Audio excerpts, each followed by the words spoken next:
e vamos voltar lá no painel do Control, vir aqui na guia de instalação, nova instalação, vamos selecionar aqui primeiramente, selecionar o Speed Test. Depois que ele já tiver instalado, já propagado com domínio acessível, a gente tem que aumentar a proteção dele. Então, para isso, a gente roda aqui o certificado do Speed Test, tá bom? Vamos vir aqui no Speed Test. Nome do cliente, tá? Aqui se por acaso você é um consultor e está fazendo essa instalação para alguém, você pode dar o nome aqui. Se você comprou essa solução para você mesmo, fica à vontade de colocar qualquer nome ali, ok? Hostname aqui, o IP público, mais a porta pública que a gente liberou lá no geral. O usuário root da VM, tá? Se você não preencheu, se você não criou essa senha, ou talvez esqueceu de criar essa senha, como a gente já tem a nossa CloudNet configurada, então é só você desligar ela, vem aqui no CloudNet, tá? Então você pode alterar o user, preferência sempre root, tá bom? E a senha desejada aqui. Com a VM desligada, regenera a imagem e liga de novo. Bacana? Preencheu aqui os dados, testar a conexão, vamos ver se vai dar conexão estabelecida. Opa, legal. Hostname aqui, ó, fica atento, tá? Porque eu configurei esse painel para ele poder retornar exatamente o nome que você configurou no seu hostname da sua VM, tá bom? Que é o mesmo nome que está dentro da nossa VM. Aqui, ó, Speed Test-Microsoft, tá? E o porquê disso? Porque vai que você configura essa porta errada, vai que você loga em um servidor com a mesma senha, com a mesma porta, achando que vai rodar essa instalação, e acaba que essa instalação vai cair em outro servidor, aí vai dar problema. Então foi por isso que eu coloquei esse aviso visual aqui bem claro para onde que vai essa instalação desse script, tá bom? Vamos dar aqui um próximo. Nessa instalação acompanha alguns serviços, exemplo do Apache, o próprio serviço do Okla, o serviço do MC e do NPF, ok? E se você instalar o agente para esse serviço, na gerência desse agente tem uma série de controles que você pode fazer. Você pode dar até um stop nesse serviço remotamente, sem precisar da conexão do SSH da VM, tá bom? Então é muito importante que você instale sim esse agente para você ter um controle maior em cima dessa VM. Pronto, a gente instalado com sucesso. Aqui ele pede para você aguardar entre 1 e 2 minutos para poder sincronizar, mas não vai isso tudo. Tá offline aqui, mas se fazer um teste, já tá online de volta. Vamos dar um próximo. Depois que eu acabar aqui, a gente entra em mais detalhe do agente. Aqui é os dados personalizados do seu provedor, na onde que vai rodar essa solução. Então o nome que você colocar aqui vai ser o nome que vai refletir nessa instalação, tá? Então eu vou colocar aqui para mim mesmo, Microsoft, faz de conta que eu sou o provedor que vai receber essa instalação, tá bom? Coloca o seu nome ali desejado. Domínio do Speed Test, tá bom? Então, se você já tem um domínio comprado lá no Registro BR, a gente vai aproveitar ele, não precisa comprar outro domínio, não. Se você não tem, já compra já o seu domínio. Exemplo aqui, o mssoft.com.br já está comprado já, para mim mesmo. Eu vou usar ele, mas porém eu vou criar uma zona de DNS, que no caso é um subdomínio, né? Que é um domínio, que é um nome antes do seu domínio, ok?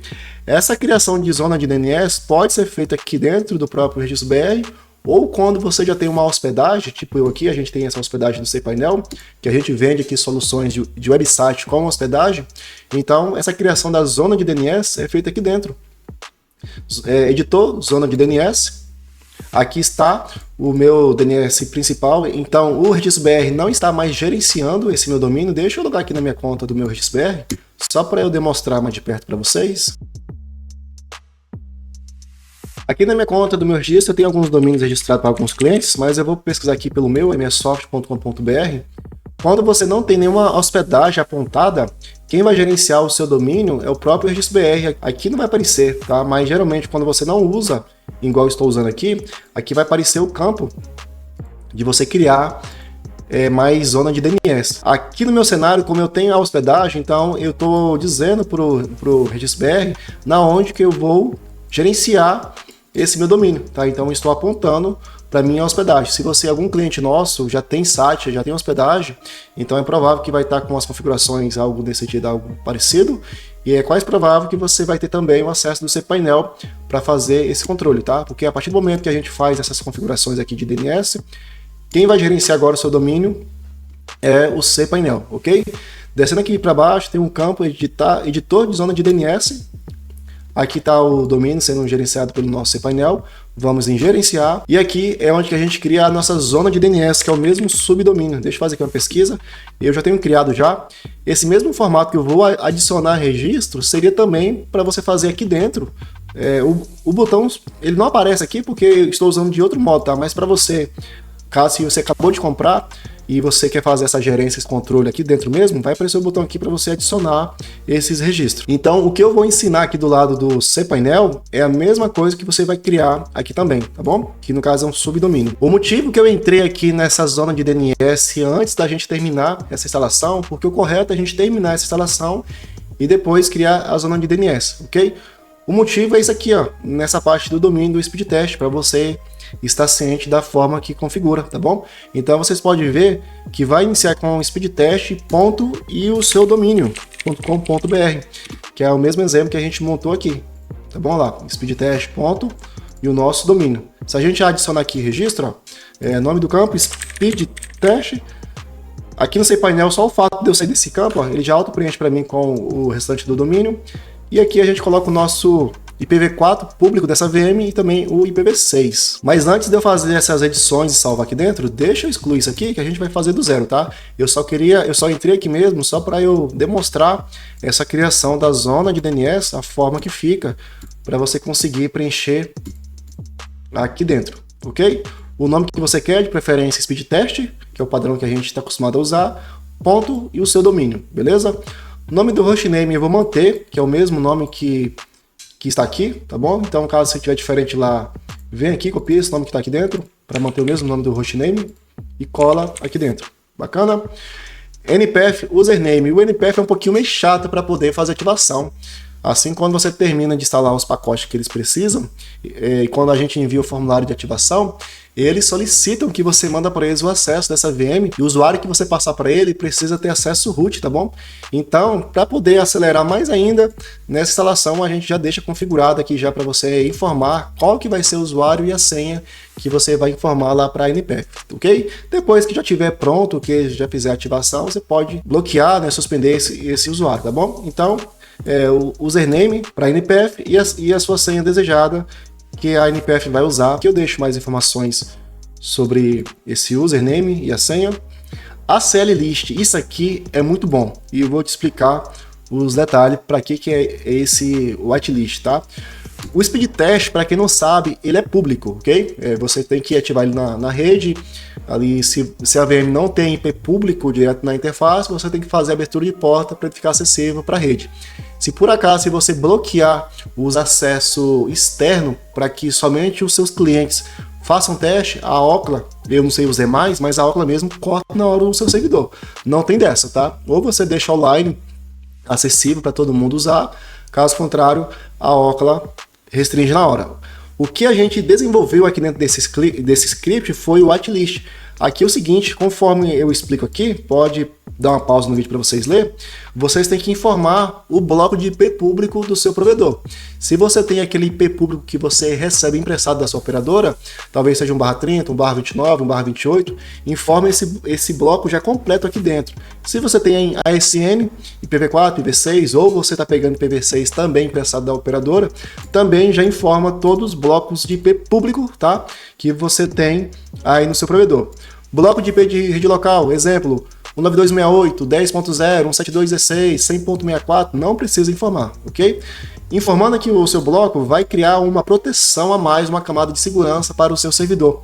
Se algum cliente mal intencionado fora da sua rede querer disparar teste um atrás do outro, o nosso whitelist aqui, ó, já corta na hora já, tá bom?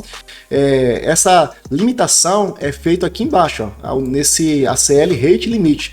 Pelos cálculos que a gente fez aqui, se você deixar em 200 requisições por segundo, vai ser uma média de uns 5 testes que um cliente externo da sua rede pode fazer essa medição usando o seu servidor. Se ele começar a disparar teste um atrás do outro, talvez um teste automatizado para poder sobrecarregar sua máquina, o Faro que é instalado junto com esse script, né, o Faro que vai ser instalado dentro da sua VM, vai dropar por 4 horas o IP desse cliente que estava tentando fazer algo de errado na sua rede, tá bom?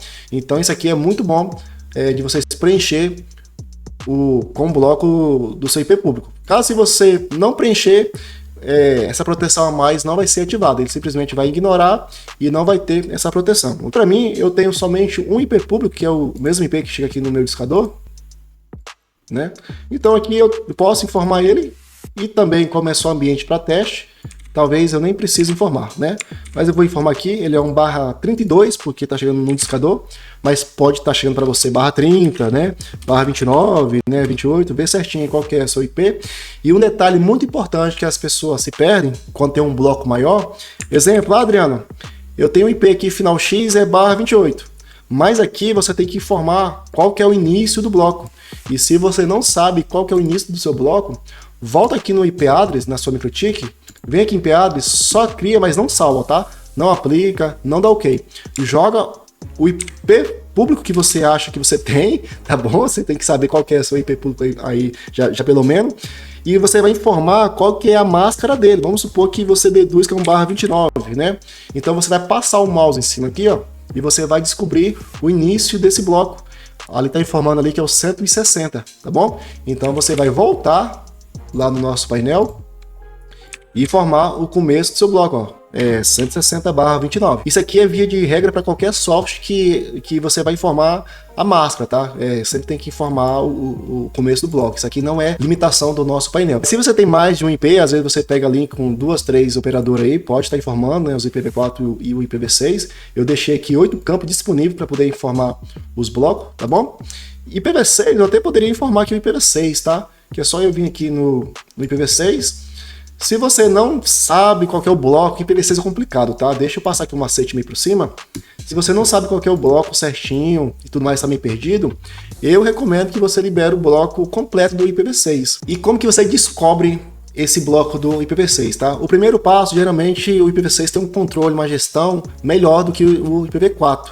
Então, se você não tem IPv6, se você não solicitou ainda direto com o registro BR para ter o seu ICN IPv6, é quase certeza que você tem com a sua operadora emprestada e ela vai te passar certinho qual que é esse bloco IPv6. Então, só pega o bloco lá certinho da forma que te mandaram e coloca lá dentro. Caso contrário, tem uma forma, mas você vai abrir muito a forma de colocar esse IPv6, que é de você entrar aqui no site bgp.e para você descobrir o ASN, né, no caso o dono desse IPv6, tá? Eu vou tirar esse /64, eu vou informar somente o IP puro mesmo. E aqui ele vai me informar quem que é o dono desse ASN e o bloco completo desse IPv6. Só que aqui é um /33, aqui vai pegar muito IP. Aqui vai pegar tanto da sua rede e da rede desse provedor que está te emprestando esse IPv6. A não ser que você já tenha já o seu ICN, né? O ICN IPv6 e talvez até o próprio ICN IPv4. Aí fica muito mais prático e fácil, porque você habilita, permite, né, somente os clientes que está por trás dos seus IPs. Bacana? Caso contrário, vai ficar muito aberto aqui essa parte do IPv6, se você não souber certinho o bloco, mas é melhor você ter essa restrição entre você e o seu provedor, né, do que você deixar aberto aí para o mundo. Bacana? Deixa eu voltar aqui para o meu IP aqui. E bora avançar. Eu não, sinceramente, eu não vou informar nada aqui não, tá? Deixa eu seguir aqui, que é só um teste mesmo. Deixa eu dar um próximo aqui e avançar. Aqui é o sumário para poder revisar as configurações, tudo que vai ser feito, tudo que vai ser instalado. Executar em background, tá? Então isso aqui é basicamente o terminal que vai aparecer aqui para nós. Você pode até fechar ele, e se você tiver mais de uma ou duas instalações, você pode seguir com as novas instalações, que não vai atrapalhar essa instalação que vai estar rodando em segundo plano, que é o background, tá bom? Então é sempre bom deixar habilitado e iniciar a instalação. Eu me refiro aqui, ó, quando você fecha aqui, tá? Se você fechar aqui, não vai interromper essa instalação. Aqui agora é só tomar aquele café agora, porque o serviço pesado quem vai fazer é o nosso script que já está prontinho dentro dessa plataforma, o Control+, tá bom? Eu vou dar uma acelerada aqui no vídeo, quando terminar já eu volto aqui. Antes de sair desse vídeo, essa instalação foi dividida em vários microvídeos. Acesse o link da playlist aqui na descrição do vídeo no YouTube para acompanhar tudo na sequência correta, sem pular nenhuma etapa importante. Te espero no próximo vídeo.